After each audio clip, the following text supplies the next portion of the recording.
Greetings, Dungeon Masters. Tristan Ogilvy here alongside the beautiful Cam Shea. Hi, Tristan. How you doing? And I'm very well, thank you. We are taking a look, a review commentary, in fact, of a game within a game, Knights of Pen and Paper What 2.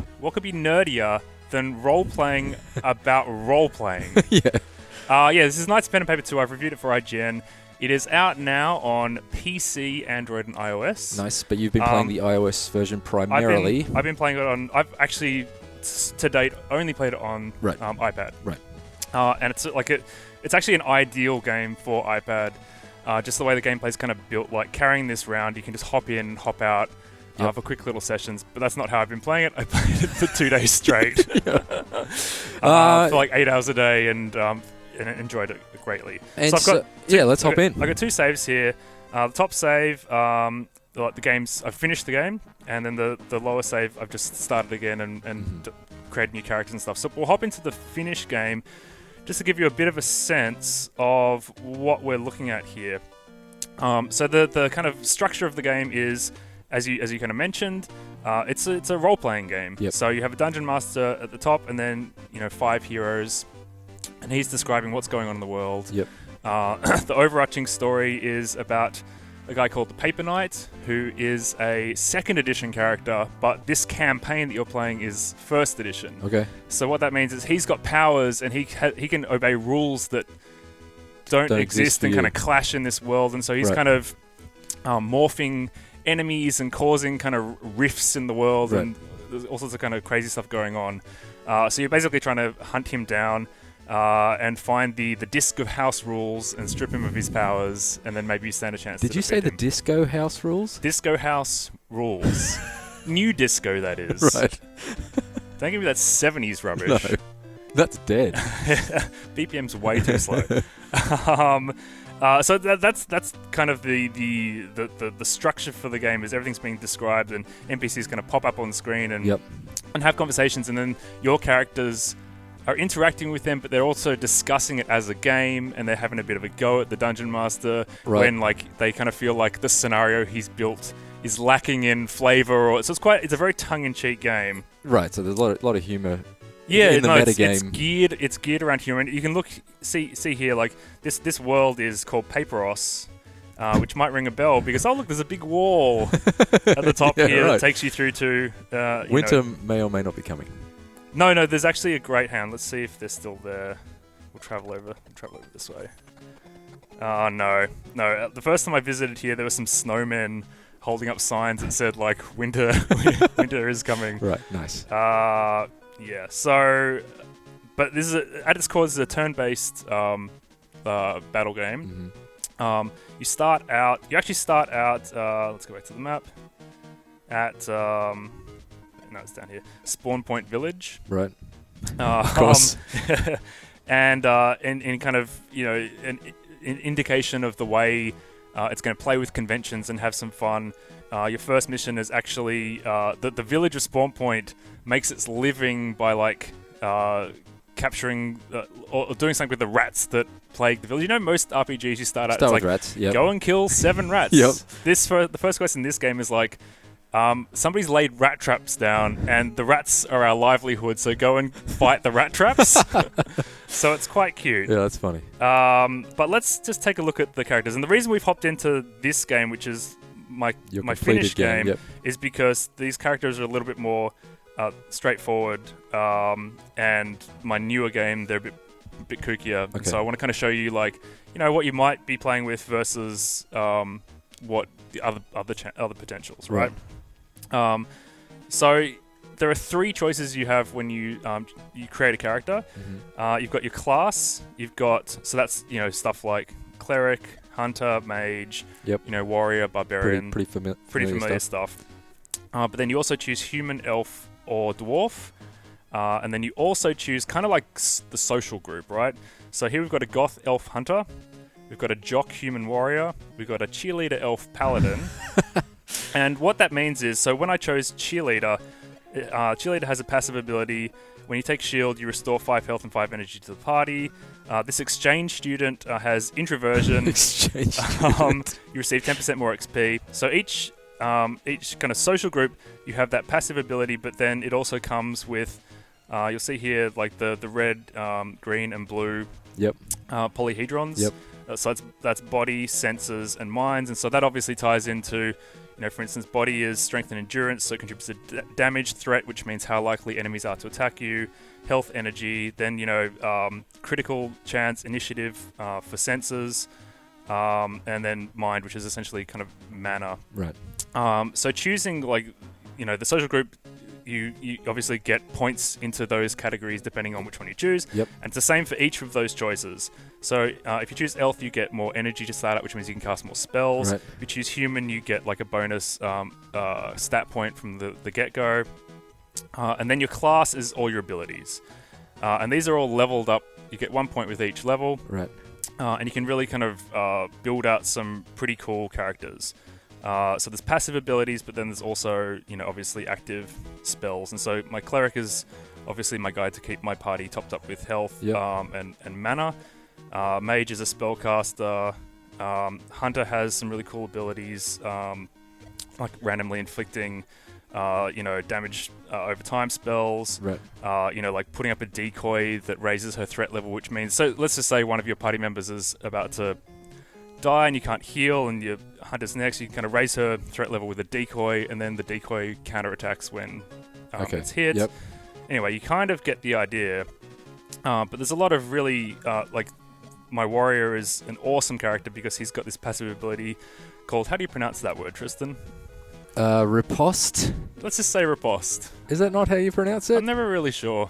So let's just go with riposte. Riposte. Riposte. And so what that means is that he has a chance to counterattack every time he's attacked. And the great thing about him is, as you can see in his stats here, his threat level is 24. Yeah. Which is significantly higher than everybody else. So essentially half of all attacks are directed at him. Right. And so he has a good chance to then do damage in return. And he's also just got so much health.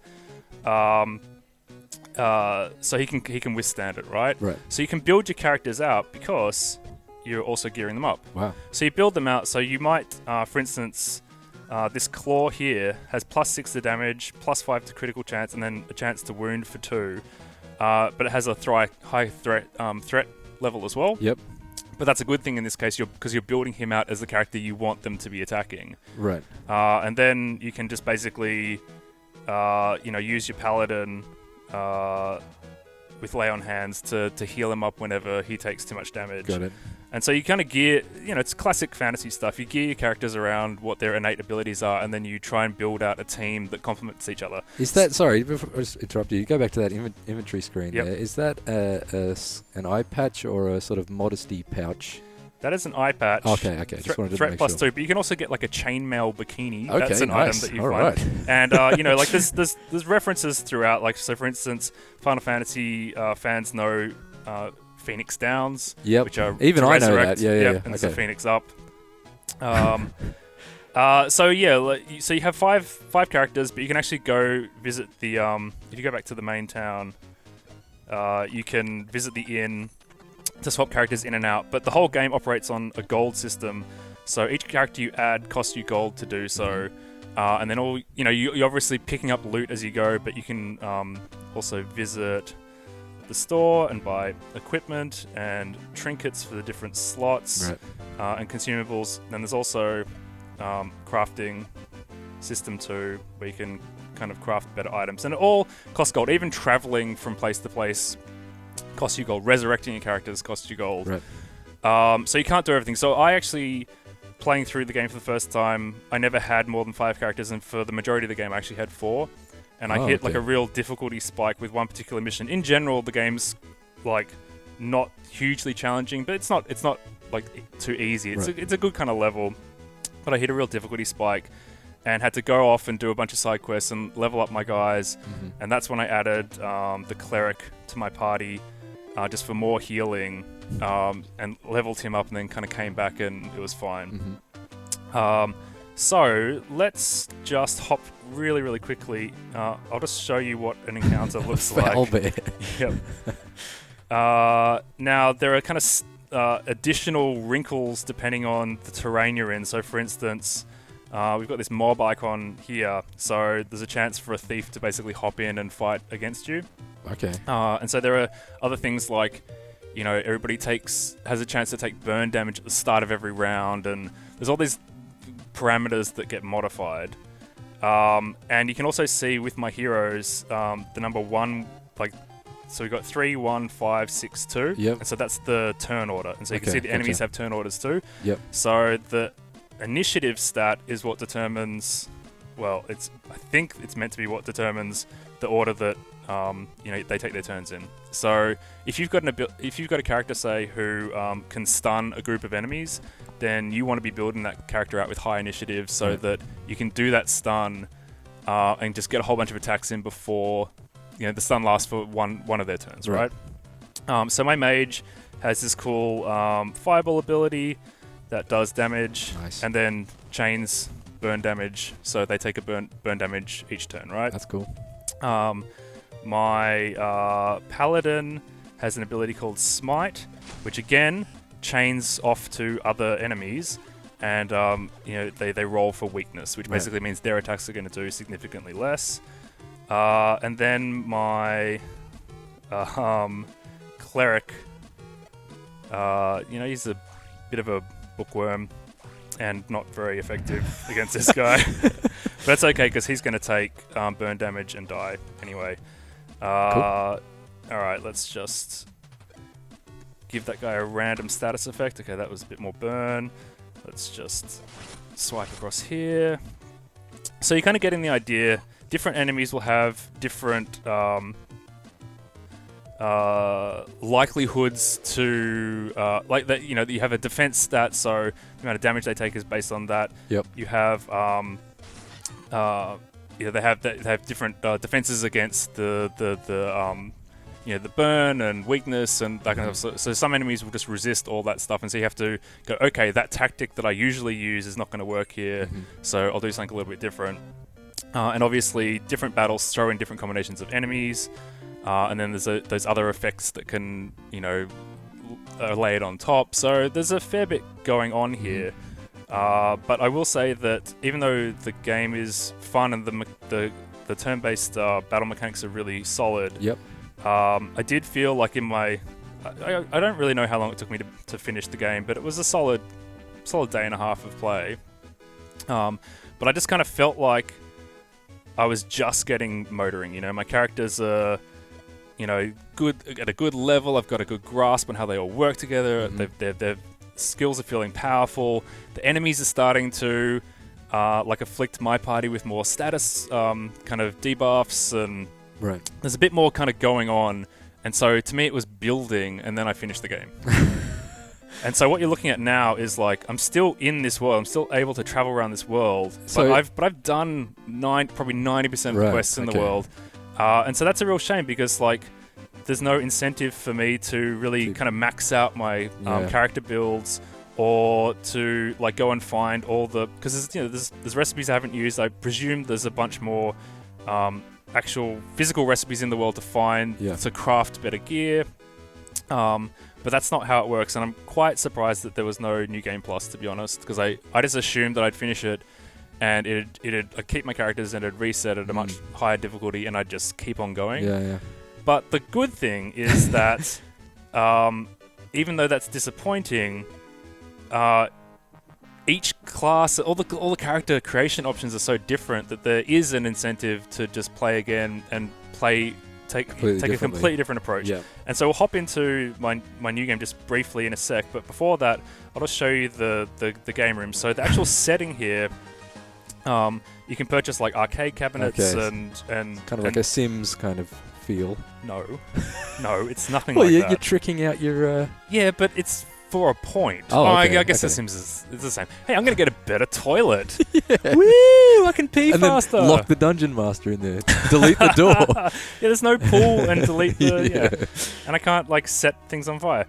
So this sofa gives my whole party +2 damage. The bowling set, 5% more XP. I gotcha.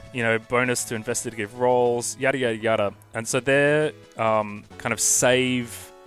they're game agnostic changes, right? So when I started a new game, I already had that stuff. So you those unlock bonuses that throughout the quest. You hop back out, and okay. Another thing you can do, and I believe they're going to add to these as time goes on. But there are things that you can buy. So I bought like the Exchange Student and the Warlock from this magazine. So that gave me more options. And then as I was playing through the first time, I unlocked like the Barbarian class and the Ninja class. Ooh, Ninja. So that allowed me to kind of come back in with even more options to choose from and create some really, really interesting characters. My Barbarian is just all about like hulking out and getting bonuses for critical hits. My Labrat Elf Ninja, gets wound for critical hits. He can kind of just sit back and like build his critical hit chance. Right. He's got this like Shadow Chain, which is 3 attacks, which means that across those 3 you have a much higher chance of one of them being a critical hit. And then he can just stun everybody, basically. Cool. So he's really fun and he plays really differently to anything before. And the Warlock also, because Warlocks are all about kind of using their own health as a resource and using and playing with health. So one of his more interesting abilities is I haven't actually activated it yet. But when you run out of mana, you basically use your own health to cast spells. Right. Which is cool, and inflicting conditions on enemies, stealing health from enemies, and then giving it to one of your party members, and just random damage that kind of persists over time. Cool. So these guys are really, really different to what I had before, and I think it's like the dialogue and stuff is all basically the same, but let's just quickly choose a quest. So I'm kind of skipping a lot of the dialogue, to be honest. But it's fun second time around. I'd probably prefer to be playing New Game Plus, but it's cool to give it another crack with a whole completely different party. Cool. And I guess these guys again. Oh, not the Foul Bears again. Yeah. By the way, I would have gone with the Grizzly Cocks as a mashup of chickens and bears. But I don't develop games. Should we get to the nitty-gritty and tell the people whether or not this is worth a roll of their 12-sided dice? It is, yeah. I'm giving it 7.8. Nice. Because I enjoyed it. I feel that it perhaps didn't quite go far enough, didn't quite reach the strategic kind of heights that it could have. Also, I should also mention that even though it's got a really great sense of humor and there's lots of references like Back to the Future, 2001: A Space Odyssey, Nice. like there's all this stuff cool. that pops up, pop culture stuff. that you'll enjoy, and it's not like funny, but it's amusing. You'll be entertained throughout, and lots of kind of wordplay and just celebrating kind of geeky kind of stuff. Cool. But by its very nature, that kind of makes it a bit popcorny, Right. So there is that through story, but because there's lots of like sight gags and just references and throwaway gags, it means that ultimately like it's not trying to grip you with its story; it's just having fun. Yeah, right. And that's fine if you So go it's in kind of shallow. Yeah, a little shallow, but that's not necessarily a criticism because it's not trying to be deep. Got it. It's not a game that's trying to make you cry, Tristan. Even though that is, we know Everyone's the ultimate goal of every RPG, or it should be. Great sense of humor, great class design, solid battle mechanics. If anybody's played the first game, you'll notice that the presentation has taken a huge step into the present, because the previous game was very much an 8-bit and really charming pixel art, but this is super detailed. I enjoyed it. Nice one. Thank you very much, Cam. Thank you, Tristan. For all things Knights of Pen and Paper 2, stay right here on IGN. Indeed.